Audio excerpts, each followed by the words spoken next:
DiscerningHearts.com presents Regnum Novum, bringing forth the new evangelization through Catholic social teaching, with Omar Gutierrez. Omar Gutierrez is the special assistant to the Archbishop of Omaha, as well as the manager of the Office of Missions and Justice. He's had numerous articles published in various Catholic publications and is a highly sought-after speaker on various aspects of Catholic social teaching. He is also the author of The Urging of Christ's Love, the Saints and the Social Teaching of the Catholic Church. Regnum Novum, bringing forth the new evangelization through Catholic social teaching, with Omar Gutierrez. I'm your host, Chris McGregor.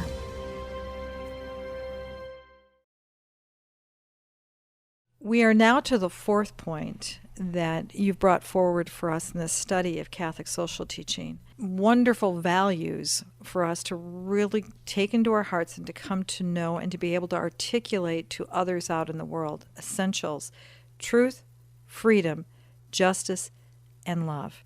4 words, many different meanings to so many different people. Help us to know what the Church teaches on those 4 words. Well, again, just like point number 3, these 4 values come from Blessed Pope John XXIII. Again, more practical implementation from that great Pope.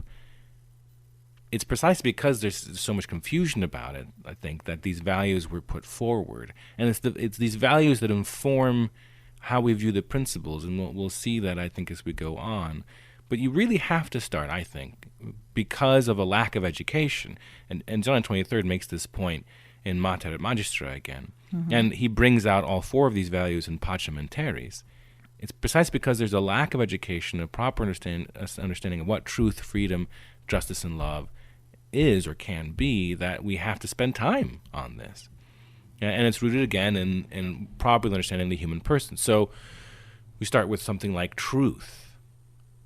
I've had students and friends of mine who've gone to very, very good universities that are very, very expensive and sit before very, very smart philosophy professors who will start off Philosophy 101 by saying there's no such thing that is true for everyone, everywhere, at all times, regardless of your gender, your race, whatever. There's no such thing that's true always and everywhere.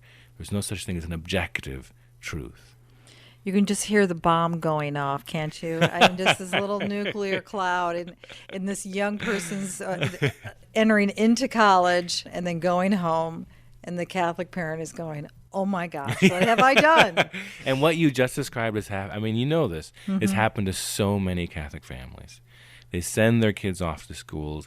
The first thing they hear from their philosophy professor is, you don't have to do anything your parents told you to do, because there's no such thing as something that's objectively true. Mm-hmm. They have no authority. Of course, the bright students now, and they are out there, the bright students will turn to the teacher and say, is that true? Is what you just said true? Is what you just said true for everyone, always, everywhere, at all times, regardless of your gender and race and creed and culture and time of life? Mm-hmm. It's a self-contradictory statement. It makes no sense. But people still peddle it, and it still, it rings true for the student because they get all excited that, hey, this is what college is all about. There's no truth I have to bind myself to, or truth is so completely relative and dependent upon my own experience. We were talking about that in the last point. Mm-hmm. Truth is an objective thing. We know truth exists because for it to be otherwise would be nonsensical. It would make no sense whatsoever. We know truth exists. We're positive about that. What we argue about is what that truth is, and that's fine. But let's not pretend that it doesn't exist, or in some cases agree to disagree. Truth exists. Now, there are metaphysical truths, and there are, contingent truths, and all sorts of different truths, but truth exists. Absolutely. We know this. Mm-hmm. And so much of our life, of the human person, is directed toward trying to discover that truth. Mm-hmm. One of the lesser-known social doctrine documents is from Vatican II, Dignitatis Humanae, on religious liberty. Mm-hmm. And it begins with the statement that the human person interior, the human person yearns and seeks truth, particularly truth about the divine, about God, and our relationship and obligations toward him. But there's something interior to us, natural about the human person, that seeks out truth, seeks some sort of definite answer to the question, why are we rather than not? And this is what the Holy Father, John Paul the Great, says in Fides et Ratio, is that truth is something that we recognize as being authentic, an authentic desire and yearning on our part. When you're in a relationship with someone and the person you're in love with, whatever, doesn't quite meet up to your standards, isn't laughing at all your jokes, or isn't doing various things, we can get resentful of that. We can get angry. Well, why is that? Because there's something interior to us that understands that there is a better way of behaving. There's an ideal to love. There's an understanding of a desire for a self-sacrificial love, a love that meets my desires on all these various levels. We're drawn to truth. We're drawn to some sort of perfection, and that's natural to us. And so truth exists. And those who would say otherwise are probably trying to sell you something. There are those who struggle with that definition of truth because for them they feel truth is something that should be black and white. Yeah. Here is the truth, or this is a falsehood. Mm-hmm. How do we know then what is true? You start to approach the truth in the formation of your conscience and all the rest of it. You start to approach the truth through relationship. Again, Christ, communion, right? Through relationship. St. Augustine has a wonderful analogy for what we understand to be faith, the grace of faith, the act of faith, which is a decision and an assent of the will to something we believe to be true. The analogy that St. Augustine uses is, and remember, he's writing at a time that didn't have genetic testing or blood types or anything like that. He said, how do you know your parents are your parents? The fact that you look alike doesn't prove anything. The fact that all your friends and relatives say that you're their child doesn't demonstrate it. You didn't witness having come out of your mother's womb exactly. You're not quite sure. You can't demonstrate that in point of fact you are their child, but you believe them. You have faith in that. You would say right now that you will always believe they're your parents, even if there was some sort of evidence to come up tomorrow. You would still believe they were your parents because you have a relationship with them. Mm-hmm. Because there's nothing that would, no reason, no motive for them to lie to you about this. And you know them to be good and holy people who want the best for you because they fed you and cared for you. Why would they make something like that up? Why would they lie? We make decisions of that kind of faith all the time. We engage in truths like that. We live our lives by truths like that all the time, and they're rooted in our relationships. The relationship we have with our parents, the relationship we have with our spouses and our friends. And the same thing goes with the faith. In point of fact, when St. Irenaeus starts to make the argument for apostolic succession and starts saying, we know that the bishops are successors to Peter because they had relationship with so-and-so who was taught by so-and-so who was taught by John who was taught by Christ. Right? And he does that in his book against the heresies. St. Irenaeus goes from the Bishop of Rome all the way back to Jesus. Mm-hmm. Because they had relationship. It was one relationship after another that passed on the faith, passed on truth. So when we're looking for truth, we look at our relationships. Right? We garner truth from our parents. We garner truth from those we love, from our spouses, from our friends. And if we are in relationship with Christ and his church in communion, then we also garner truth through the church. Through mater et magistra, through mother and teacher, says John XXIII. Mm-hmm. So we engage in that truth primarily through those relationships, and then in the discernment, in the spiritual life, and in testing those truths through real life living, then we come to a better understanding of what that truth is on a practical level. But ultimately, as the popes have said, and as, again, Pope John Paul the Great has said, we learn the truth because truth has a human face, and that truth is Jesus. That's why the Gospels are so important. Precisely right. Precisely right.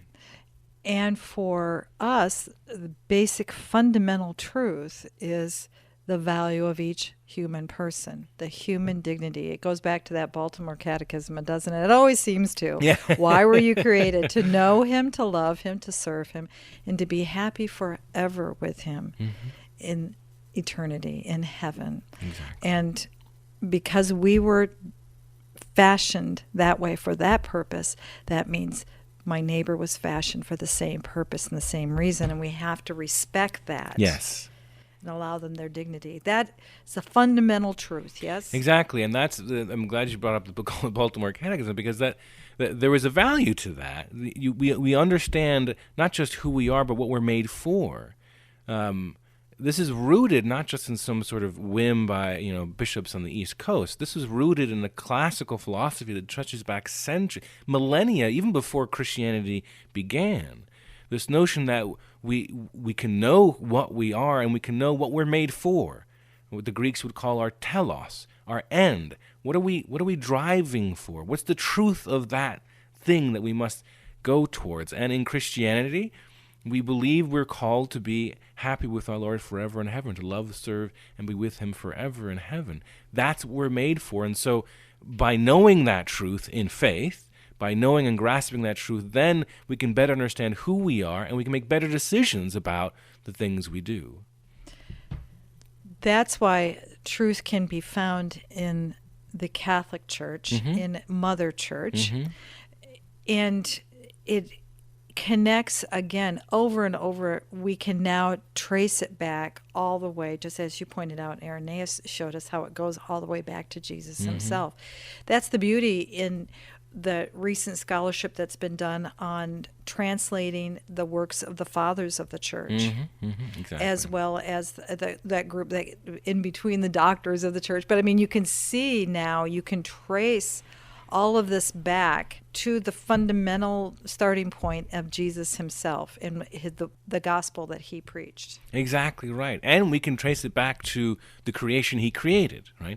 The people he made us to be. This is precisely why, I've said before on this program, I've said that an engagement with the social doctrine is also an engagement with literature. It's an engagement with culture. It's an engagement with philosophy. There's a reason why there was a wonderful program out of Kansas many, many years ago, a great books program, founded by some very good Catholic men who presented the classic works of literature and philosophy, poetry, to their students, and the university ended up having to end the program because so many of them were converting to Catholicism. It was a state program. When encountered with the truth of the human person, as that's portrayed and given to us through literature and through the experience of human persons throughout time, we begin to understand our fundamental natures and can begin to understand what we are called to be. This is why we have education. This is why when you talk about a liberal arts education, it's a liberal arts because by exposing us to the great wealth of human wisdom throughout time, it introduces us to the fullness of who we are as natural human beings, the natural fullness of who we are. And that, in knowing what we are, the truth of who and what we are, provides us with then liberty, liberal liberty, in the Latin libertas, which in English is translated as freedom, which then gets to the next point. A perfect segue. Thank you. Feel free to talk about freedom. In freedom, we have to first be founded on that fundamental dignity of the human person. And if you look at the history, particularly the modern history of the human struggles toward understanding who and what we are, a lot of it is a struggle with the proper understanding of freedom. Oftentimes, we want to believe that freedom is the ability to do what we want, whenever we want, however we want, so long as we're not disturbing the public peace of somebody else. But that's a poor understanding of freedom, and it's an understanding of freedom that has caused a great deal of ill, and in fact, a great deal of suffering over the years. And just as an example, I'll use two examples. One from literature, from Dostoevsky. He wrote a novel in the late 1800s, 1870, 1871, I think, called The Demons or The Possessed, depending on the translation. And in this book, The Possessed, there's a character named Kirillov. And Kirillov is a young man caught up in the intellectual, philosophical revolutions of the 19th century and this great struggle for freedom. And Kirillov determines that to be free, to be ultimately free, there cannot be a God. Because if God exists and I am not he, then I'm limited. I owe him. I'm beholden to something that has created me, and so I can't possibly be free to do whatever I want. So I have to be able to reject God. I have to be able to demonstrate that I am in point of fact God, or that I rise above whatever claims upon me God might have. And so Kirillov comes to the conclusion, all very logical and sensible, right? Mm-hmm. That to demonstrate how free, in fact, I am, I must be able to reject the fact that I am. I must be able to negate myself and to kill myself. And so we find in The Possessed by Dostoevsky, Kirillov sitting alone in a room, shaking and sweating, with a revolver on his lap, trying to convince himself this must be the act, this must be the thing that demonstrates my freedom, and he ends up taking his own life. We recognize the ridiculousness of that position, and yet we have a culture that encourages our young people to engage in slow deaths constantly to demonstrate how free they are. Or you take another example, the Marquis de Sade, the very beginning of the 19th century, a man who was hailed in years past as a liberator of human sexual mores. In the Hollywood film Quills, he's portrayed by Geoffrey Rush, and he's portrayed as this kind of misunderstood genius, misfit literary fellow who is oppressed by that mean Catholic Church and the prudish sexual mores of his time. And if only he had lived in the modern 20th century, why, he'd be some great figure. In point of fact, however, he was a beast of a man who was put in prison several times for sexually assaulting many different people. At many different times, and I'm not going to go into the details. Mm-hmm. But here is a man who understood that to be as free as I want to be, I ought to be able to choose the most horrible acts conceivable to demonstrate that I'm not guilty. I don't feel any guilt. My conscience is not pricked by even the most heinous of acts, and that is ultimate freedom. Freedom has to be rooted in the truth of who and what we are, directed towards that good, so that we understand that freedom is not what our world tells us it is, the freedom to do what I want, when I want, to whomever I want. Rather, freedom, authentic freedom, is the ability to do what is good for us. The ability, the chance, the opportunity to pursue what is good. The knowledge and the chance to be more ourselves. That is freedom. That's truly being free. And the delineation needs to be made that it's not about feeling good. Yes. It is about what is good for us and helps us to grow into who we were designed and created to be, that our natural gifts can come to the front, to the foray, to be able to help others in that great puzzle of how we intermix in our communities. Precisely right. St. Paul, I love St. Paul. He has that line in Romans chapter 7, verse 15, where he says, I don't understand the things I do. I do that which I hate, and I don't do that which I want to do. That's a human experience, where we engage in behavior that's self-destructive, and we don't want to do it. I know what happens when my wife makes her beef stroganoff. It's very good. I eat too much of it too quickly. It happens every time. I don't want to do that, but it happens. And I also would love to be able to get up early in the morning and work out and pray instead of waiting till the end of the day, whatever. I'd love to be able to do that, but I don't. I put it off. Mm-hmm. Why does that happen? What is that part in us? That's the concupiscence. That's the thing we have to overcome. And so to make that point about not feeling good, we know instinctively as human beings, if we look at our lives, if we're introspective even for a moment, we know that by doing the things that feel good, very often we end up doing the things that end up causing us harm in the long run. Mm-hmm.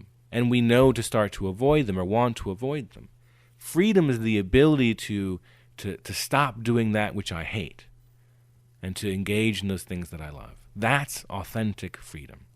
It was pointed out to me, I remember all those years ago back when I was in formation through my school years, that in the communist system, it was the freedom from, as opposed to the freedom too. Mm-hmm, mm-hmm. And communism and those type of isms, those types of social systems would say that the state needs to come in to be able to free the person up from having to have those concerns. Yes. Yeah, that was the argument that Marx would have used. The argument was, and again, this stems from a faulty understanding of the human person, which is why truth of the human person needs to come first, right? Because Marx and the 19th century intellectual disease was the notion that the human person is determined by their material selves. Marx argued that if we can solve the problem of class warfare, if we can solve the problem of the battle between battle between classes about stuff, if we can solve that problem through violence, he was clear about that. If we can solve it, then we solve the essential problem of human alienation. We solve St. Paul's conundrum, and then we make people free because they're free from having to worry about stuff. Mm-hmm. But because he didn't understand that we're not just material beings, and that sense of alienation, that 19th century notion of alienation being sort of foreign even to ourselves, it's their version, the 19th century version of St. Paul's conundrum. Because that's not rooted in stuff, but rather in the human heart, you can't produce real freedom. Alexander Solzhenitsyn, who I love, is a fantastic man, and it's I don't think it's a mistake that I've mentioned two Russian novelists now, Dostoevsky and Solzhenitsyn. Solzhenitsyn was a child of the revolution and bought in hook, line, and sinker to the Marxist system. He was bound and determined to be the greatest writer of Russia by demonstrating the importance of the materialist dialectic in Marxist philosophy and Leninist practice. Mm-hmm. That's what he believed he was called to do. It wasn't until he was less than flattering of Stalin and found himself in the Gulag for 8 years that he began to rethink his position. And so he was a man of the 20th century who really lived through that experience, lived through being part of that mentality, the oppositionist mentality, and lived in a community in the Gulag where one had to survive by finding communion with others for the sake of simply living. And then came out of it and said, beautifully, he said, the foundational delusion of the 20th century is the notion that the battle between good and evil is a battle in politics, or can be solved within the realm of politics. Good and evil is a bright line written in the middle of the human heart. To be truly free is to understand that that battle is not in stuff or over stuff or in the world of politics. To be truly free is to know that we're called to be more ourselves, that we're called to be better selves, that we're called to the truth of the human person, which as Catholics, as Christians, we believe to love and serve and know God and be with Him in heaven forever. You've spoken of both freedoms, in essence, both the paradigms of freedom, the freedom to or the freedom from. Mm-hmm. In that marriage of freedom and truth, we go back and we look at what is that fundamental truth. It's the dignity of each human person. Mm-hmm. And the thing that throws us all off, the fact that we're all created so different. Exactly. And that's what makes it a challenge, because we are not able to fit each other into cogs. Yeah, very good. Because of the gifts that whatever it is that God is bestowing on this particular person, in the value of that particular person. And that's where the challenge is, isn't it? Well, it is, and that's why, again, all of these points, they tie into each other so well, because this is about, when you have communion, you're not talking about of assimilation, right? Mm-hmm. If you ever follow that Star Trek Next Generation, the Borg, this is not about assimilation. This is about recognizing the beauty of diversity, but unity through diversity and in diversity. And despite diversity, that's part of what this freedom means. It's part of what this requires. And this wonderful diversity that we have before us, this truth of the human person, this fundamental dignity that exists regardless of where we are in the matters of diversity, maintains itself constantly, always. And it's a diversity not just incidentally of race or diversity of financial means, but also diversity of ability. You think of the disabled, the mentally or physically disabled. You think of diversity of mental capacities. That too is also an aspect of appreciating the truth of the human person and freedom. It goes back to that ultimate truth of how God creates. And you could look around in our world today and you see this gorgeous garden of all the different colors and different plants. And I'm reminded of St. Therese, the little flower, who said, if I could just be that little flower in that gorgeous garden. I don't necessarily need to be the big, beautiful plant. But that's, when you put them all together, that's heaven. Yeah. Yeah, exactly right. That's what we're given the chance for in freedom is to be partakers in the work of God in us and in the world. This is so fundamentally a part of the social doctrine that John Paul the Great actually says these very words in Laborem Exercens in 1981, on the 90th anniversary of Regnum Novum. He says, in labor, in the work we do, we become partakers in the creative process with God. And gosh, is that not freeing? Is that not ennobling? Does that not bring up the dignity of the human person by knowing we're working with God in the little things we do? Beautiful. Thank you, Omar. Oh, you're welcome. Thank you. You've been listening to Regnum Novum, bringing forth the new evangelization through Catholic social teaching with Omar Gutierrez. To hear and or to download this episode, along with many others, go to discerninghearts.com. There too you can obtain a copy of Omar Gutierrez's book, The Urging of Christ's Love, the Saints, and the Social Teaching of the Catholic Church. Or you can find it at any fine Catholic bookstore. This has been a production of discerninghearts.com. I'm your host, Chris McGregor. Join us next time for Regnum Novum, bringing forth the new evangelization through Catholic social teaching with Omar Gutierrez.